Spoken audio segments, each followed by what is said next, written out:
ஸ்ரீமதே ராமானுஜாய நமஹ. பகவத்கீதையை தெரிந்து கொள்ளலாமா என்கிற தொடரில் இது 20வது பதிவு. இந்த பதிவில் நாம் பகவத்கீதையின் 10வது அத்தியாயத்தை பார்க்க போகிறோம். விபூதி யோகா என்று அழைக்கப்படும் இந்த 10வது அத்தியாயத்தில் 42 ஸ்லோகங்கள் இருக்கின்றன. மொத்தத்தில் சொன்னேன்னா 42 ஸ்லோகங்கள். இதில் முக்கியமாக நம்ம 2 மாத்திரம்தான் பார்க்க போகிறோம். சரி, இந்த விபூதி யோகம்னா என்ன? விபூதின்னா என்ன? நம்ம கண்ணில் படுறதெல்லாம் விபூதி தான், எல்லாம் பெருமானுடைய கிரியேஷன். உபய விபூதின்னு சொல்லுவாள்.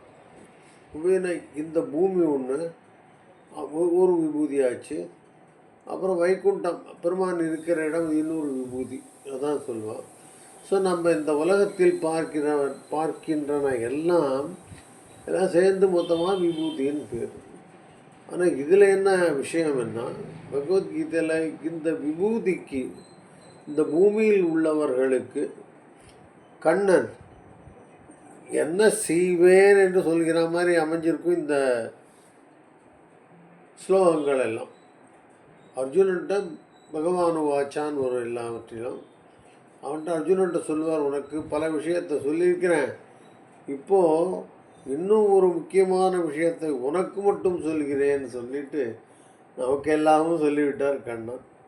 நாம் இந்த அத்தியாயத்தில் ஸ்லோகங்கள் 10, ஸ்லோகங்கள் 11, ஸ்லோகம் 11, இந்த ரெண்டு மத்தையும் பார்ப்போம். இதில் என்ன ஸ்லோகம் 10ல் என்ன சொல்லியிருக்காரு அப்படின்னா, தேஷாம் சததயுக்தானாம் பஜதாம் பிரீதிபூர்வகம் ததாமி புத்தியோகம் தம் ஏன மாம் உபயாந்தி தே. தேஷாம் சததயுக்தானாம் பஜதாம் பக்திபூர்வகம் ததாமி புத்தியோகம் தம் ஏன மாம் உபயாந்தி தே. தேஷாம் அவர்களுக்கு அர்த்தம். யார் அவர்கள்? சததயுக்தானாம், யுக்தானான சேர்ந்திருக்கிறது. சததம் எப்பொழுதும் தங்களை என்னோடு இணைத்து கொண்டவர்களை. யுக்தான எப்பயுமே கண்ணனை பற்றியே நினைத்து கொண்டிருப்பது, பெருமானை பற்றியே நினைத்து கொண்டிருப்பது.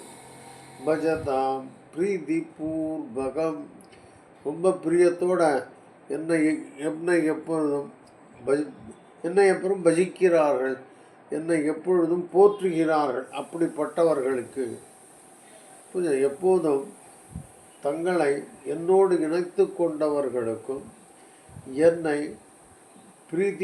பிரீதிபூர்வகன பக்தியோடு வழிபடுவர்களுக்கும் புத்தியோகம் தம், அவர்களுக்கு புத்தியோகம்.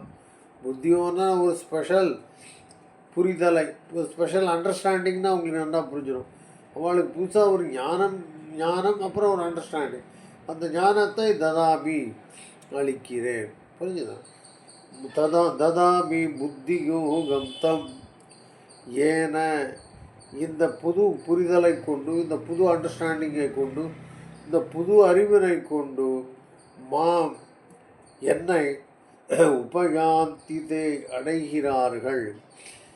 இதுதான் இந்த விபூதிக்கு கண்ணன் ரொம்ப இரக்கத்தோடு செய்கின்ற விஷயம் புரிஞ்சுக்கலாம். இப்போ உபயாந்திதே அடைகிறார்கள்னு அர்த்தம். இப்போ ஸ்லோகத்தை ஒருத்தனம் படிக்கலாம். தேஷாம் சததயுக்தானா, சததன்னா எப்பொழுதும், யுக்தானும் சேர்ந்திருப்பது. பஜதாம்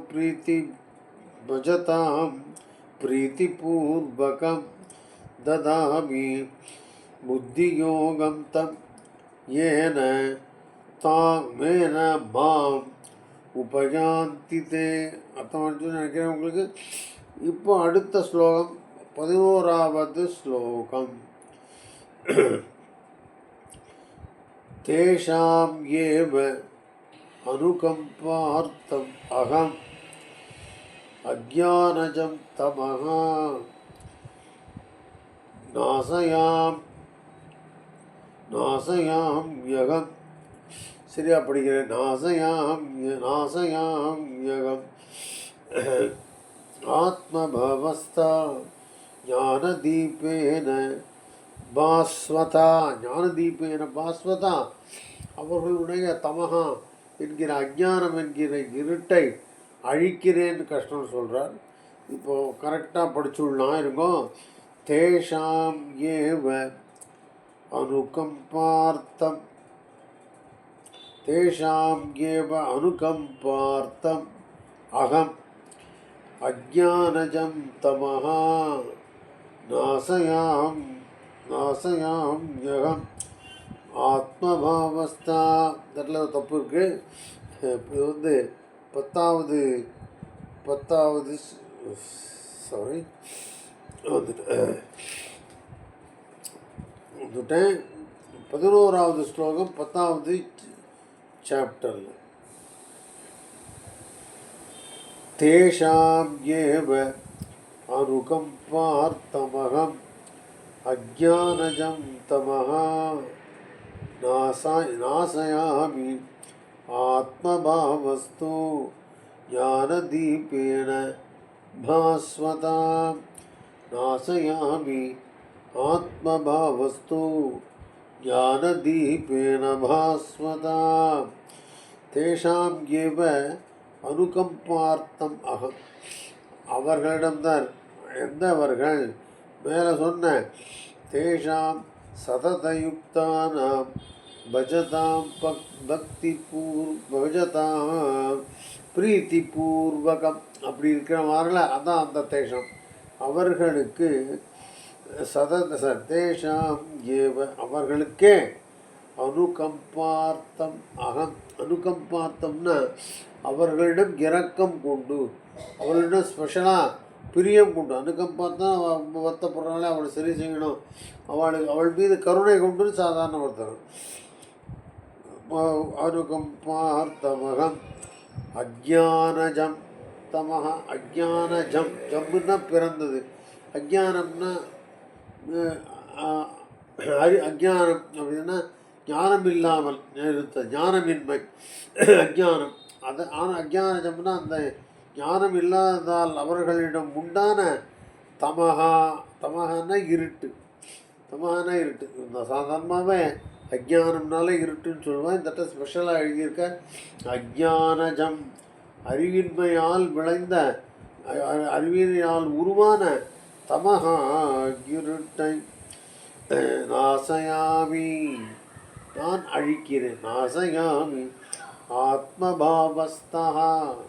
ஆத்மபாவஸ்தான்னு நானே வந்து அழிக்கிறேன்னு புரிஞ்சுக்கலாம். இல்லை, அவர்களிடம் இருக்கும் கருணையினால் வந்து ஆத்மபாவஸ்தா நாசயாமி, அவர்களிடம் உள்ள கருணையினால் நான் அழிக்கிறேன்.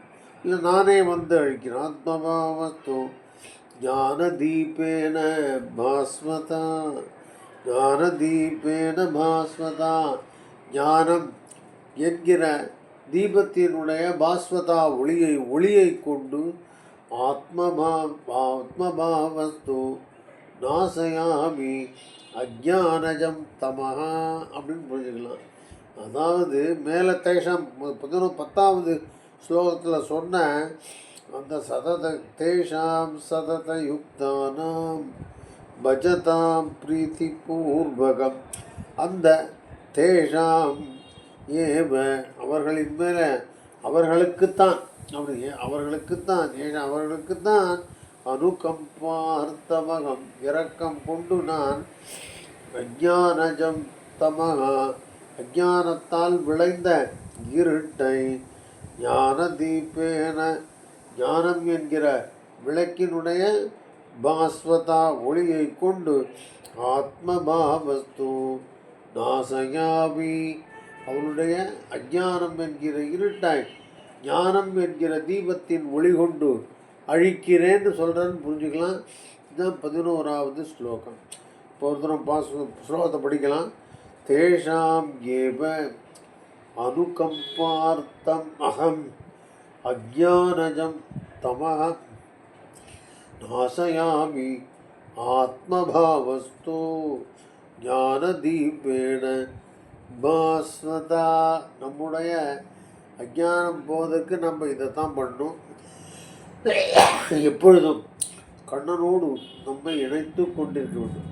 எப்போ முதல் கிருஷ்ணான்னு சொல்லியிருக்கேன், வாசுதேவான்னு சொல்லலாம்.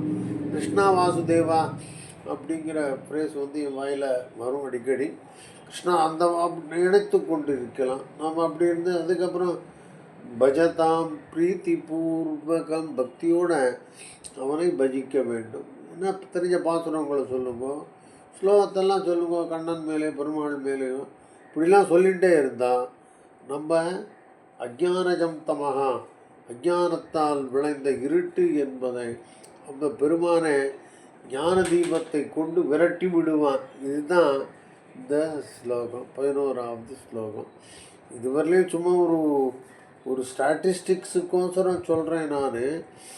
இதுவரையிலையும் நம்ம 55 ஸ்லோகங்களை பார்த்துருக்கோம். புரியுது? சில ஸ்லோகங்கள்லேருந்து சில முக்கியமான விஷயங்கள் நம்மால் ப்ராக்டிஸ் பண்ணக்கூடியவைகளை மாத்திரம் தான் போட்டிருக்கேன். புரியுது? ஸோ 10வது ஸ்லோகத்தில் இந்த 2 ஸ்லோகங்களும் எனக்கு முக்கியமாகப்பட்டது. இது வந்து விபூதி யோகா என்று பெயர். முடித்துக்கொள்கிறேன். ஸ்ரீமதே ராமானுஜாய நமः.